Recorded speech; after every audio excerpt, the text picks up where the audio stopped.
Hey there, it's Bridget. You're joining us for another episode of Beer with the CFO. I'm with Consero, and we provide finance as a service to high-growth mid-market companies. And what is finance as a service? We provide the back-office finance and accounting, and we do that through our skilled finance team and our software stack. So today I'm with Jessica Hamilton, who's the CFO of ActiveProspect. Thanks for having me. Thank you for joining me. And why don't you tell us about ActiveProspect a little bit before we get started? Sure. So ActiveProspect is an Austin-based marketing SaaS company who offers lead optimization and compliance solutions for companies that dabble in the online lead generation space. That's my space. I need you, Yes, actually. absolutely. I love it. We're going to have to talk after Yes. this. So, you know, you're a bootstrapped company.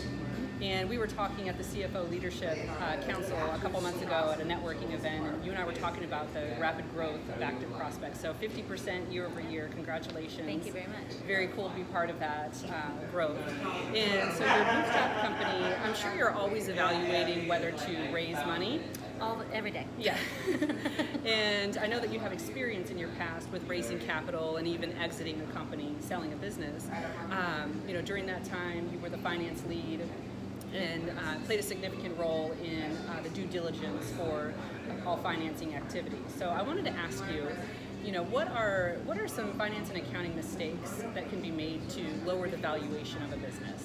Yeah, no, it's a great question. It's one that I'm constantly thinking of in my role, how to protect the valuation for the company. And I would say, you know, a couple of things that come to mind is first and foremost, confidence in your growth story. So before you even approach a potential investor, making sure that your growth story, your pro formas are truly believable, that you have to believe in them yourself and be able to back them up with facts first and foremost, because if you don't believe and you can't portray that confidence, no one else will believe either.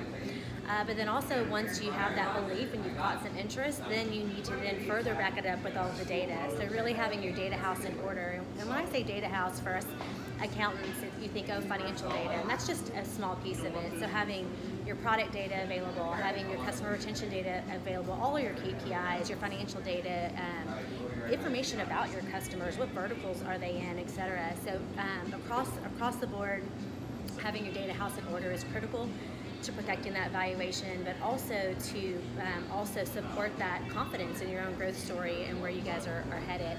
And then third and foremost is the stickiness.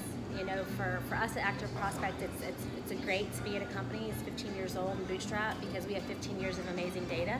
We have customers that have been with us for all 15 years, so being able to demonstrate the stickiness of our product and the adoption and our customer lifetime value is critical. So we're lucky because we're a little bit later stage that we're able to demonstrate that. But even for earlier stage companies, you can create those stories, you can find them, and really double down on them to portray that growth opportunity. Okay.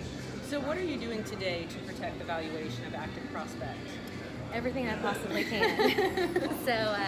So we are, you know, as always, contemplating bringing in our first round of financing, and right now we are hyper-focused on getting started early. So we are in the data, you know, every day, if not weekly, looking and saying, okay, is our booking numbers up to date, our retention data up to date, both logo and revenue, all of our customer acquisition costs, making sure we really understand what's happening and have a really good finger on the pulse of the organization, because investors are not investing in the past. They're investing in the future, and they want to understand your data today, and then most importantly, the data that you expect tomorrow.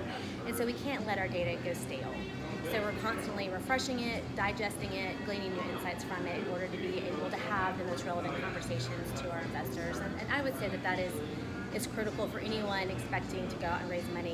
Is get started early, invest in software and people to get all your data available across the organization, and be prepared for a lot of tough questions. Well, I suspect there are a large number of our audience viewers who are doing the same thing. So if anybody out there is raising funds, raising capital, and wants to talk to Jessica about her best practices and what's been successful for her, please reach out. Absolutely. I'll put our information in the link below, and we will see you again next time on Beer with the CFO. Thank you. Thank you for having me. Cheers. Cheers.